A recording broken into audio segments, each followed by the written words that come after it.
Hey, good morning and welcome to another edition of the Patriot Radio News Hour. I'm your fill-in host.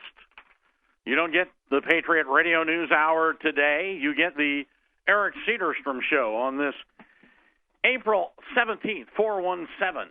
417. That's a good trifecta number. 2018, the year of our Lord. Joe Jaquin is not with us this morning. He's under the weather.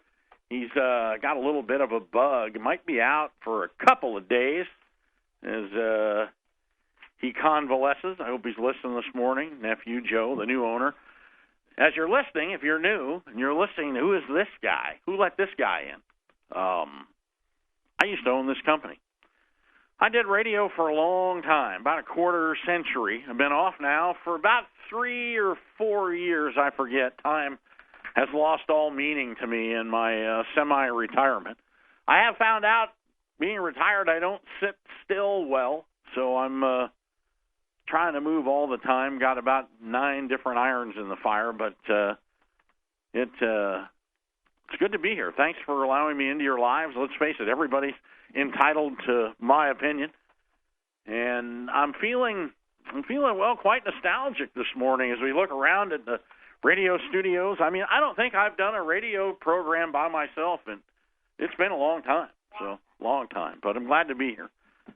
You know, I'm feeling old. You know, of course, we lost a great broadcaster, love him or hate him, Art Bell, who crackled through the airwaves the middle of the night this weekend, and he kind of was an inspiration to me years ago. You know, I started doing nighttime radio, and I was I think 1992, 1993, we did broadcasts that crackled through the airwaves, through shortwave. I was just ahead of Tom Valentine, Radio Free America, and followed Chuck Harder. Chuck Harder, great broadcaster. Radio Free America. Tom Valentine asked me to do his show, kind of like Joe did. I got a text last night at 9:30 at night going, "Can you do the show?" from Wendy. So I'm here on short notice, but I'm glad to be here, reminiscing. Of course, a lot of great broadcasters when I started that, they were great inspirations. And I thought we did a pretty good job around here. I'm glad to be back. You know, there's somebody listening that told me when I was contemplating retirement that he goes, "You're going to miss it." He said he was a truck driver and hated it. And I have to tell you, sitting in the office all day and doing the radio and running the gold company and being in the office all day was just, starting to wear on you. And after, 20 years or so, you look for, some things. When you're not doing your job correctly, you look for something different to do, which is what I was doing. And of course, the same fellow who told me he was a truck driver and hated it, retired, and then went back and did it again and loved it. So I guess there's a difference between having to do it and wanting to do it. And I got to tell you that I'm as happy as can be to be here this morning, and thanks for tuning in. I think about how far back we go. There's a picture in our hallway of my wife standing next to Bo Greitz. If you come visit Camp Cedarstrom in the hallway, there's, of course, Lori's a foot taller than he is, but and then Randy Weaver, sat in our booth. And I guess she's still up and going. Everybody's still out there moving, doing their thing. Some are still with us, some aren't. But anyway, I guess that's enough of that. This show's brought to you by the Patriot Trading Group. If you're wondering where I was getting to, I wouldn't trust anybody else if I was going to make a move, whether buy or sell into the hard assets, a.k.a. legal, lawful, constitutional tender, also known as gold and silver. Not only did I used to be the owner, but I am a customer here, and they do a wonderful job. You can reach them at 1-800-951-0592. You can also head out 24/7, 365 at allamericangold.com. Now, again, that's an anomaly. We started on the information superhighway in the 90s, and I said, well, this is the most ridiculous thing in the world, to have all this out there where everybody can see, because putting away hard assets in general is a pretty private affair. You really don't want anyone to know what you're doing. It's one of the advantages of it. There are still things you can do to protect yourself financially that and remain pretty anonymous and hold an asset where only you know where it is. So I was kind of against it, but it's, everything changed. Let's face it. I'm a dinosaur. And I guess this is the way the new world works. But if you still want to do it the old-fashioned way, you can call the 800 number. You can come into the office here. Wendy's out front. You got Arlene in the back. I mean, they got stuff going on here that I have no idea. We've got Patriot has a Colorado office now that's at the mothership KHNC, and you can go in there and order. I mean, it's really something. Joe's done a great job keeping this going. So I'm glad to be a part of it. I don't know how long Joe's going to be out. I'm going to try to do as much radio as I can here and dust off the cobwebs. You know you're old. You get going, and your first sentence when you open the show, you got moths flying out. I mean, I'm getting old. I get it. So, but I feel pretty good. My wife keeps me young, so I don't even know where to start. I mean, when you look at the news in today's era, to do a news program, and I'm convinced now. I don't watch as what I used to, and I don't have my sources. And people used to call me in the middle of the night, and I'd get texts. And when we were doing radio full time, it was my job to get the news out to you and to get it out to you in a lucid, semi-quasi entertaining form where you could understand it and actually want to listen to it. And the talk radio programs today, they must have a meeting going, okay, first of all, everybody's got to be boring, and second of all, everybody's going to talk about the same thing all day long. You're not going to get that here, I guarantee it. I'm Eric Cedarstrom. This is the Eric Cedarstrom Show today, and we'll be back after these messages. Stay with us.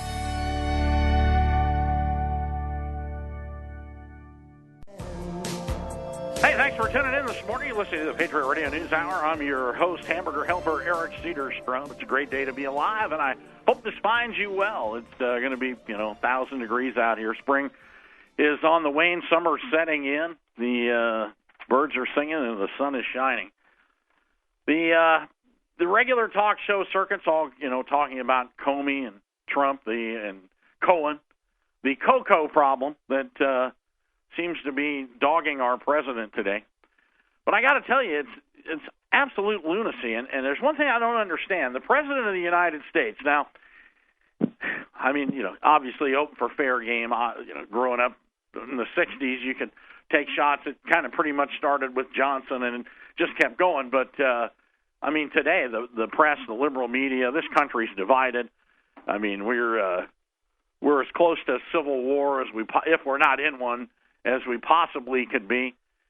And we're looking at, the socio-economic of destruction of America that's coming pretty much full circle here. And it's kind of hard to hypothesize where the next step's going to go. Every day it's, you got to admit it's random. The president, tweets and the press jumps, everybody jumps, but everybody hates this guy. And it's gone beyond, to me, it's gone beyond criticism. It's at the point of treasonous. But here, nothing makes any sense. We're on the precipice of war with Russia. Any way you look at it. I mean, if the events that happened over this weekend with Syria happened in the 60s, people would still be in their bomb shelters.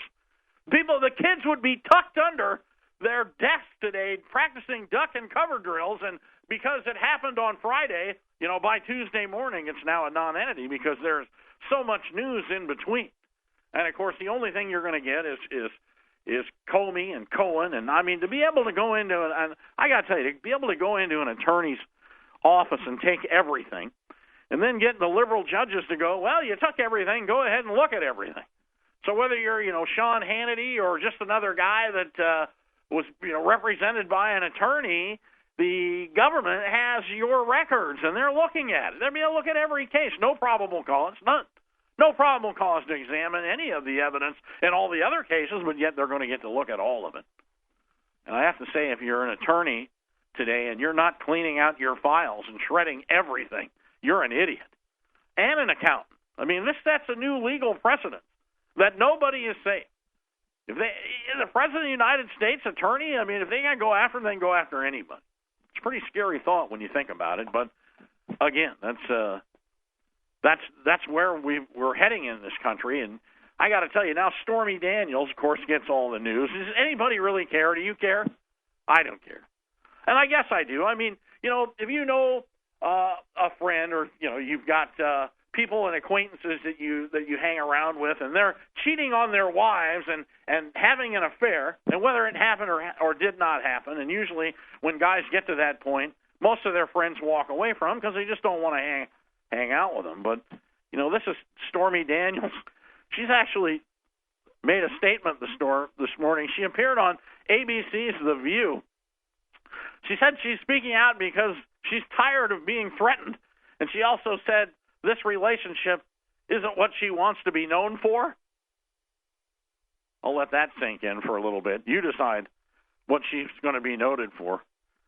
Daniels, whose legal name is Stephanie Clifford, I didn't know that, says she had relations with Trump in 2006, and Trump's personal attorney, Michael Cohen, paid her $130,000 days before the 2016 election. I ask you, ladies and gentlemen, if that is not an absolute admission of the declaration and the decline of the U.S. Federal Reserve note that a hooker costs $130,000 to keep her mouth shut? What happened? It used to be when you paid a hooker to keep her mouth shut, she did. Once they were bought and paid for. All right, I'm sorry, I shouldn't have said that, but $130,000 still doesn't get it done. The dollar coming apart, maybe. I really don't know where it's going. I really can't believe I'm talking about it, but let's face it, it's everywhere. And this is, are we heading into a constitutional crisis because of it?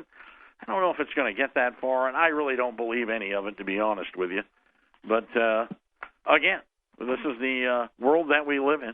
Just about anything can happen on any given day. Shares of Tesla are trading lower today after reports that the company shut down production of its Model 3 mass-market electric car, again, to solve manufacturing bottlenecks. The automaker told employees this week there'd be a 4 or 5 day production hiatus. Of course, Tesla has more shorts against its stock than anything. There's a company that does not turn a profit, but yet it's become a darling of the liberal side. I guess I can't afford a Tesla. They're expensive. I don't know, what are they, $80,000 or something for a Tesla? And they're electric. I don't think you can get in a Tesla for $80,000, turn the air conditioning on in July, leave Phoenix and drive it to San Diego. I don't think you're going to make it. So I guess for getting around town, it's pretty good. But ultimately, we haven't gotten to the point where the electric cars, and by the way, they started making electric cars mass production. They tried to do it in the 40s, 50s, 60s. It just doesn't work. And in spite of the fact that we want all this green energy to work, and that it's all supposed to replace the fossil fuels, and maybe someday it will, but certainly not on the track that it's going.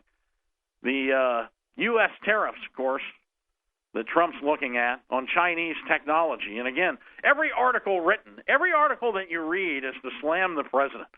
Said American shoppers would pay about 23% more for TVs, computers, monitors, batteries, printer ink, and cartridges made in China. If President Trump follows through on a tariff, he's threatened to impose a broad range of technology imports on the country, according to the industry, the study says, on China. Isn't that the point? Now, of course, what they don't talk about is, A, we don't make any of those things here. We used to make them here. China has all our intellectual property. Everything went over there.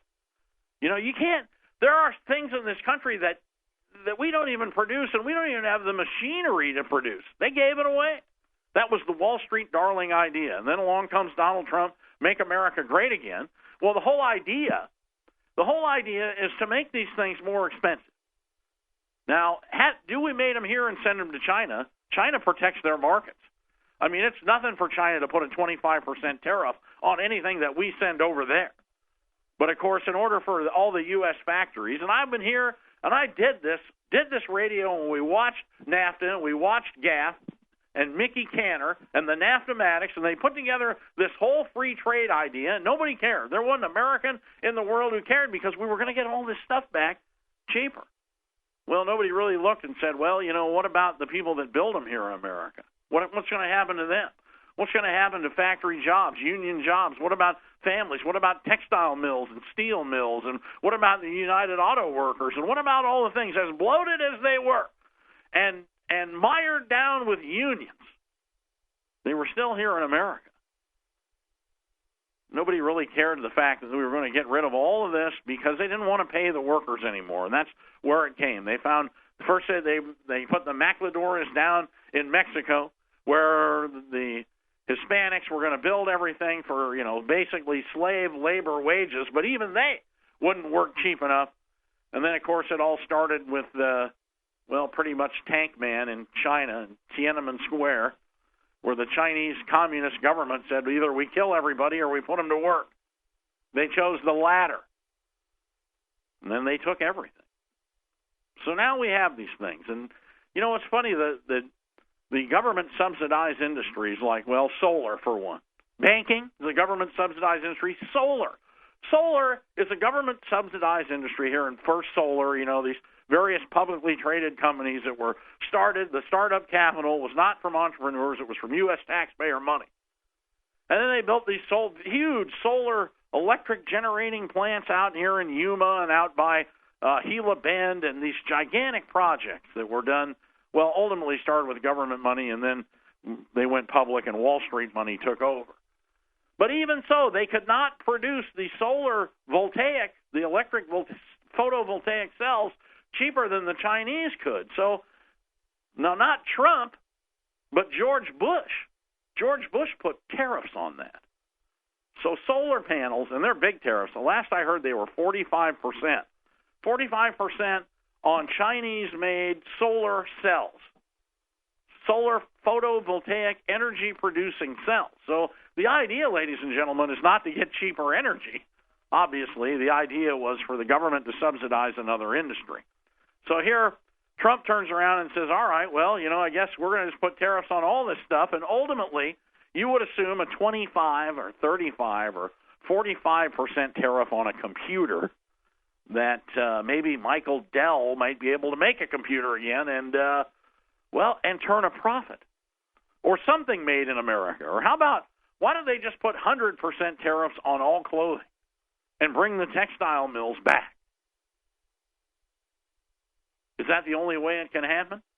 It might be. I can't really see it happening any other way. Is it a bad idea? Well, ask anybody out there. Yeah, we don't want tariffs on these things. We don't want Americans going back to work. We don't want the factories here. We want cheap Chinese junk. I don't get it. I never did get it, and I still don't get it. So I guess everything was supposed to be replaced with the, technology. Now all the stores are starting to close. You see the record number of retail bankruptcies first quarter of this year.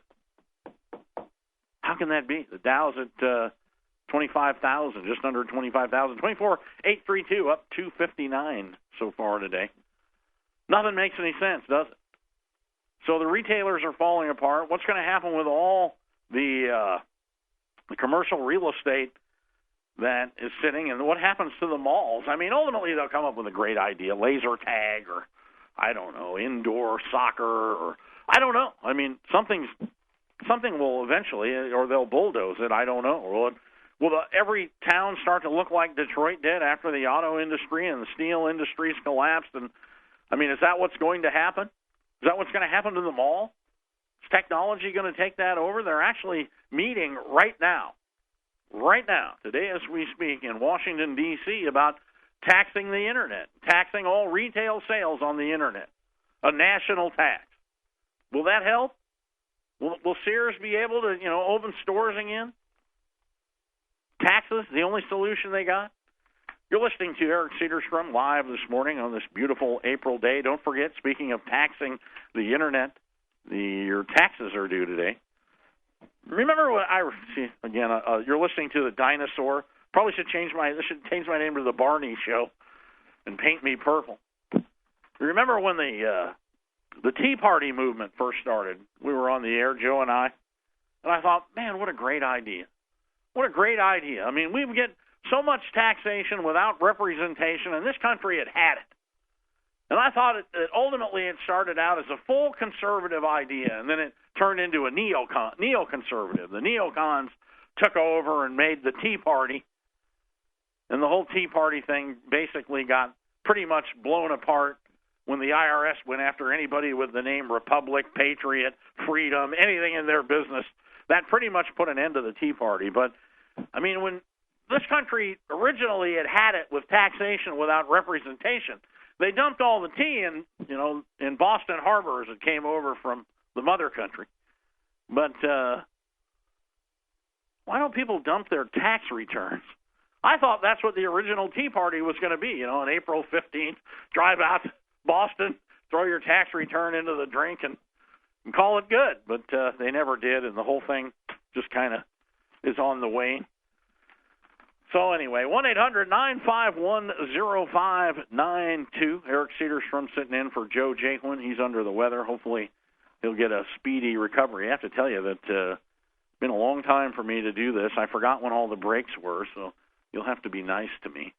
Don't be calling. Wendy's coming in here. So, Wendy, you're still here. How many years you been here? Let me get your mic on for you. So, how you doing over there, Dink? Are you still on the air? I'm still on the air. 20 years. 20 years. How about that? 20 years. Talk about, I'm just reminiscing, I don't know, going about all the old talk show hosts, all the old radios when we started at night. Talk about reminiscing. I got you from our dentist. Correct. He said, do you want to make some money? Patriot Radio News Hour will be back. It's halftime. Stay with us.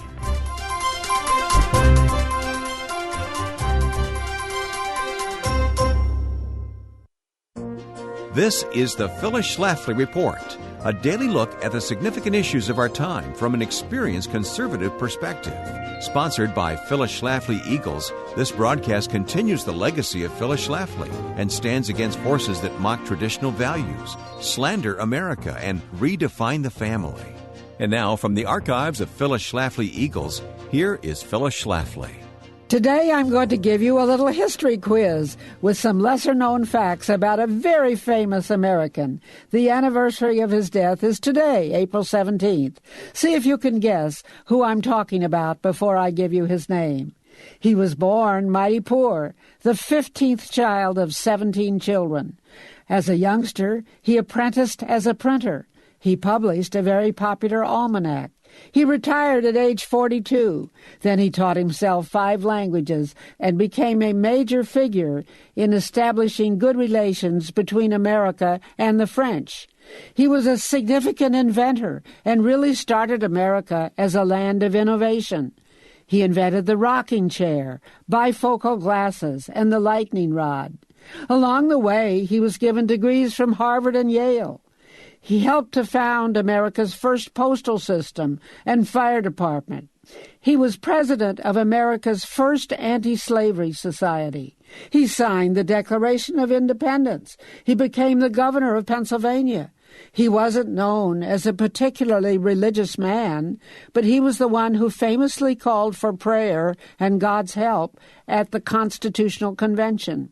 His popular book was called Poor Richard's Almanac, in which he wrote a lot of good common sense. Work as if you were to live 100 years. Pray as if you were to die tomorrow.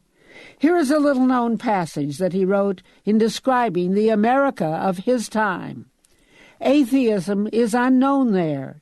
Infidelity is rare and secret, so that persons may live to a great age in that country without having their piety shocked by meeting with either an atheist or an infidel, and the divine being seems pleased to favor the whole country. Close quote. I'm sure you've guessed by now that that very important man was Benjamin Franklin. This has been the Phyllis Schlafly Report from Phyllis Schlafly Eagles. Whether it's the vision of our founding fathers, the courage of our veterans, the moral compass of Christopher Columbus, or the fortitude of presidents like Lincoln and Reagan, the truth of history should not be undercut by liberal ideology. At Phyllis Schlafly Eagles, we honor history even as we look to the future. Join us at phyllisschlafly.com. That's phyllisschlafly.com.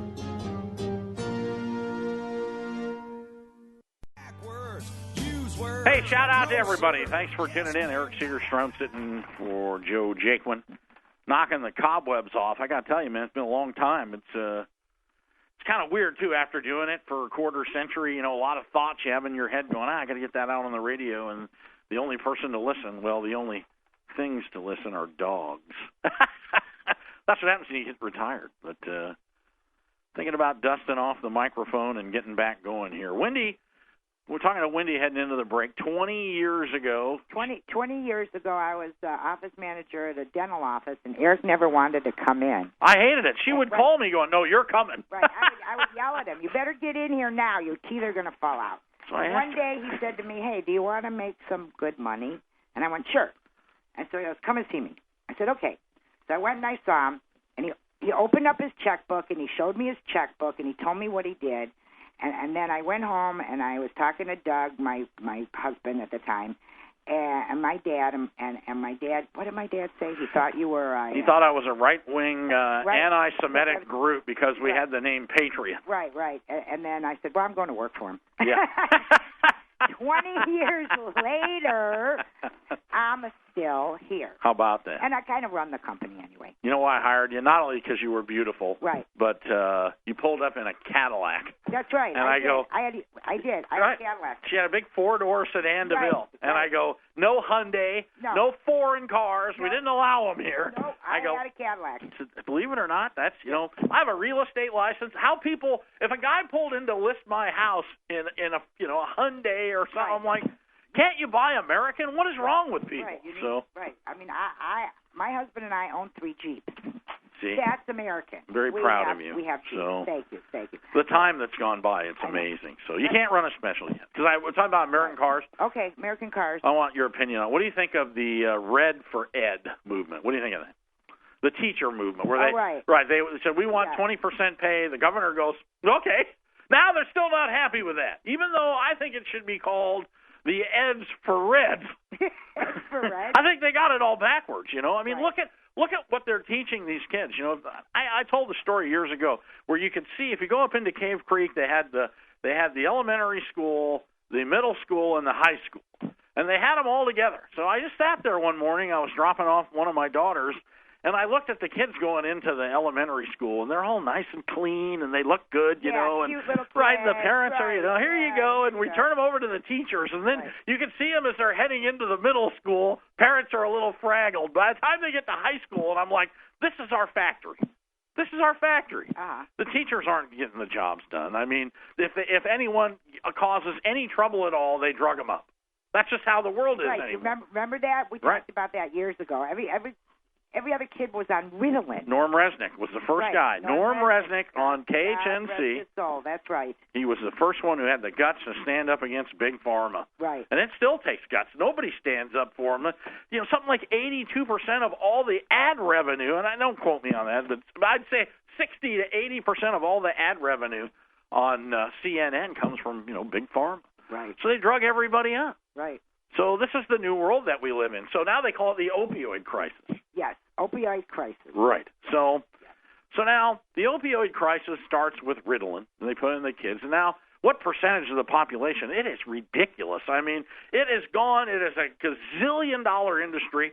Everybody's drugged up. Nobody can live with, living in the United States. It's really tough. And now we got gun problems, and nobody's putting the two together. Some people are. I am. My wife is, Lori.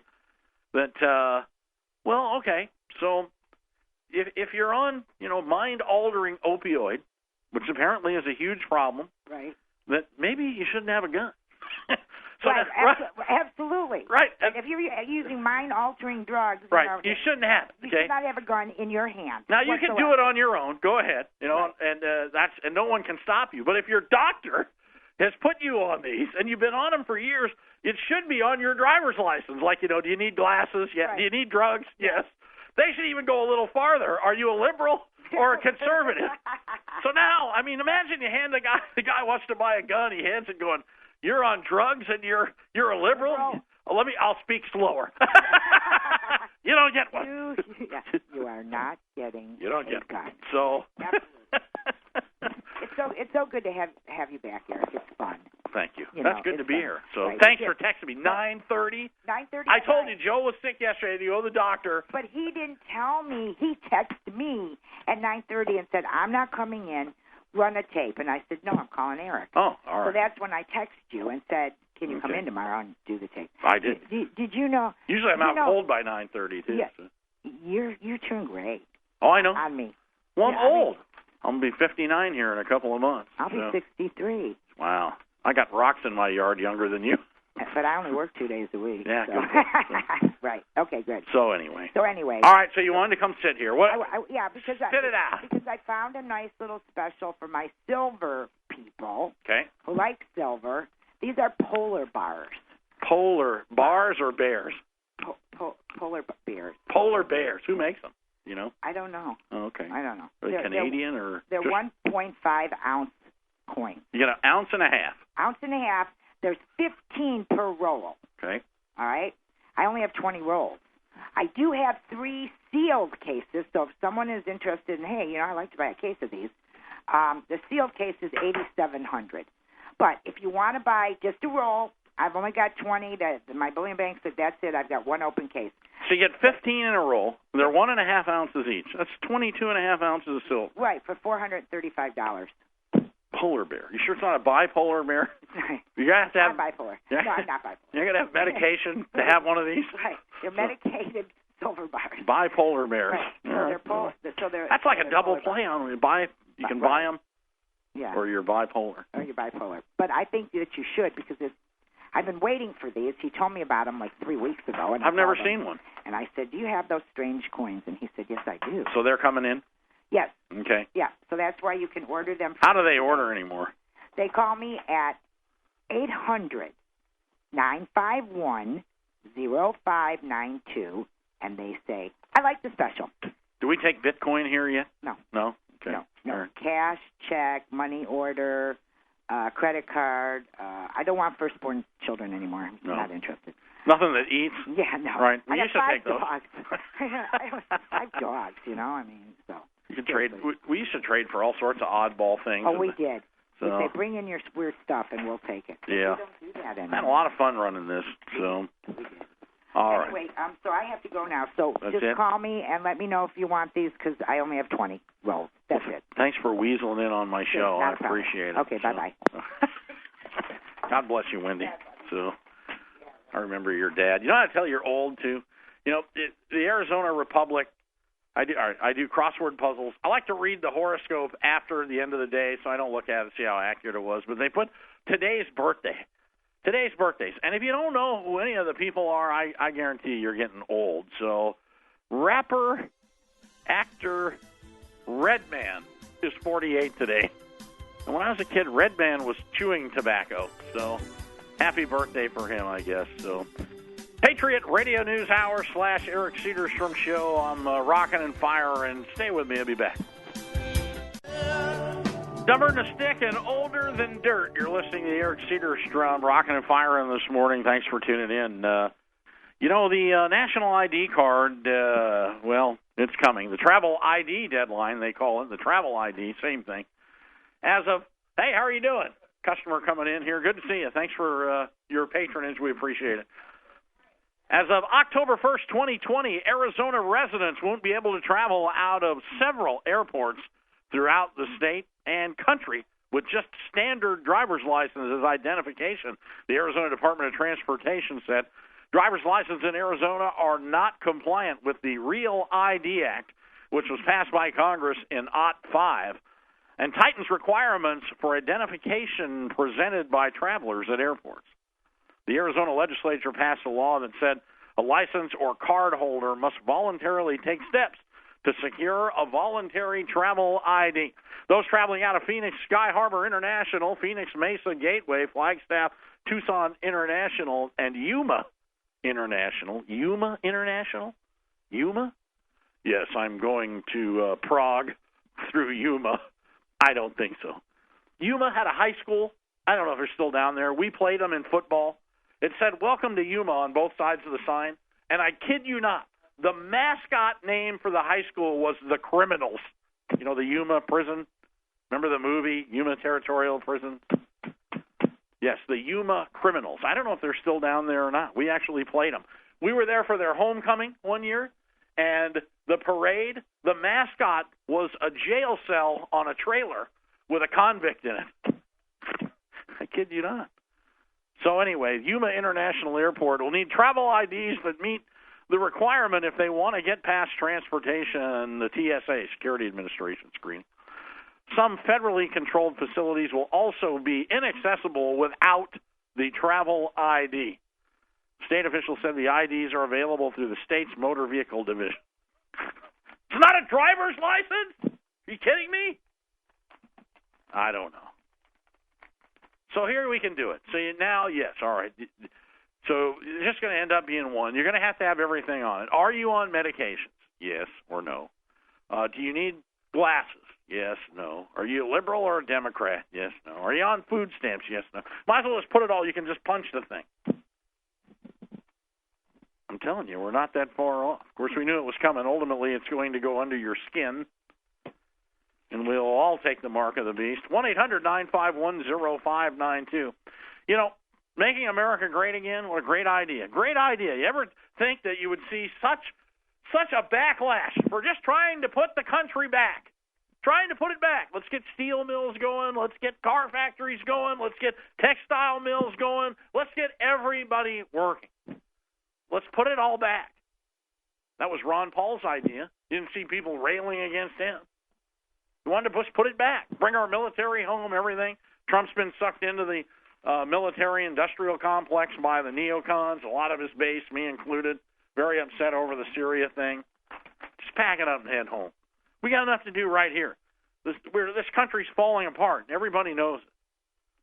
So here you have, to put the country back, and of course, really you can take over the country. China can take over the country without firing a single shot, just by threatening. And this is what everybody's afraid of, the trade war, threatening to sell the debt.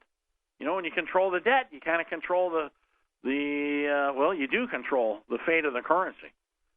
So when you have a debt-laden currency that's no longer backed with anything except its ability to have a perception of value, no different than Bitcoin, by the way, except, we've got national parks, and we've got labor intensity, and we've got a constitution, and we got a navy and an army and all that. Bitcoin doesn't have that, but Bitcoin is, what it is showing is a predecessor of being able to basically check out of a tax-to-death society. So Trump wants to make America great again. I'll tell you, if I was Doozy, our governor here, who decided to give the teachers everything, you want a 20% raise? Okay, here you go. You get, summers off, and you can program the little mush heads and give them liberal thoughts and turn them, and then drug them up and turn them loose into society so they can, live in their parents' basements on medication and food stamps. Well, shouldn't they have to do something to get that raise? If you're getting taxpayer money, and that's what they're. You really need a union. Ronald Reagan was a Democrat. He became a conservative. He was pro-union. Unions, and my father was the same way. A union was designed to protect innocent working people that had no voice from robber barons. So when you were 12 years old, you didn't have to owe your soul to the company store working in coal mines. They put laws up in unions, and, the people organized, and they got something out of life, and they built little pink houses, and they put kids through colleges, and those kids did better and opened companies, and great idea. But you don't need unions for government employees. What, to protect yourself against the evil robber baron taxpayers? To protect yourself against John Q. Public? So I'm not for it. But anyway, they gave it to him. All right, well, here. You want to make America great again? Here's something you're not going to allow in our schools. We're not going to. Now, this is the stupidest thing I've ever said, but it makes sense. We're not going to allow any foreign cars, even though it's impossible. You have to buy a big 3 car. It's not allowed in the parking lot. If you're going to get American taxpayer money, you should have to buy something made in America. So no Fiats, no Toyotas, no Datsuns, even though, they're made in America. No. Has to be a big 3. We bailed them out. The taxpayer bailed them out. You think they ought to just buy one? So if you're on, I know it's a stupid statement. How about this one? All right, if you're a government retiree and you get a pension, if you get it from the city of Phoenix, or from L.A., if you get it from L.A., you got to live in L.A. If you get it from California, you got to live in California. You have to live in the municipality or state that gives you your check. Believe it or not, make America great again. It's a good idea. But it's just thick ramblings from a guy who's been off the air too long. You're listening to Eric Cedarstrom, Patriot Radio News Hour. Final segment coming up. Hey, final segment. The blind leading the stupid. You'll have to figure out where in that equation you fit in. Yeah, do radio by yourself. It's easy. It takes a while to get going again. I will try to do better tomorrow. I am going to do the show tomorrow. Look forward to it. Didn't get a lot of rest last night. But fun. I got to tell you, fun. Glad to be here. And I have to tell you, towards the end when I retired, it was just, draining. And this, believe it or not, is, quite the opposite. I put up on my Facebook site that I was going to do the show. My daughter Erica's listening. George used to run the board at KHNC. Warren, Leanne, my other daughter, my brother Craig, Ryan, Florida, Big Dave. Dave's out listening. Phil, I can say his last name, Phil Kanzik, follower, great, went to my high school, played in the NFL. Guy's incredible football player. Dan Levenstein, logger up north. Bob Bowski. Don't forget who owns the Federal Reserve, and make sure you have the 6 Gs. Go, Eric. You don't need 6 Gs to do business here. How about my niece, Tina, way up on the Canadian border, and her daughter, Haley, listening. I think it's my grandniece. Dick Hunsinger here, financial planner, great guy. Sarah Peters, only able to catch the last 10 minutes once more tomorrow. Guess what? I'm going to give it a run tomorrow. So, feeling better, things flowing. It's kind of weird to come do this, but thanks for putting up with me. I'm doing the best I can. Dow up 210, 24,783. Heading over to the financial pages here. It's interesting that they haven't really changed a lot from our newswire. Gold off $1.60 at $13.45. Silver up 9 cents at $16.77. Copper for the urban miners down to $3.07. They don't even give you the platinum or palladium quotes. Just about everything's unobtainium anyway. Huge run in silver. Huge run here in the last 60 days. All the suppliers were way back. I guess that is rectifying itself. People don't really understand what that means, but it's like bandwidth. If you try to pump everything, all this business goes into a tube, and the tube never changes. So you can only put so much in, and only so much can come out the other end. And Joe said that was a problem they were having. So the financial markets watching this, and if you have any equities, I never did. Now I do. I had to get some for a SEP IRA. This has been gut-wrenching, this market movement up, down, up, down, up, down. There's something starting to take place. They call it a death cross in the financial markets, and what they're looking at is the 50-day moving average and the 200-day moving average. And if you get a sideways market, that means if you look at a chart, instead of it looking like an EKG and a heartbeat, it starts to narrow out and flatline, so it's no longer going up and down. It hits a trading range, and it just starts to move. And they call that if the 50-day and the 200-day, and you take the averages from both, if that chart crosses each other, they call that a death cross. Really, when you get those, then you get stagflation. I can do a whole show. Maybe I'll touch on that tomorrow. A little bit of stagflation in the financial markets. I kind of think that's where we're heading. The third year of this presidency will be pivotal to see how much really gets done. The wall, of course, the Make America Great Again, bring the factories back, add the tariffs onto everything. I mean, believe it or not, I think it's all a good idea. I think it's a great idea.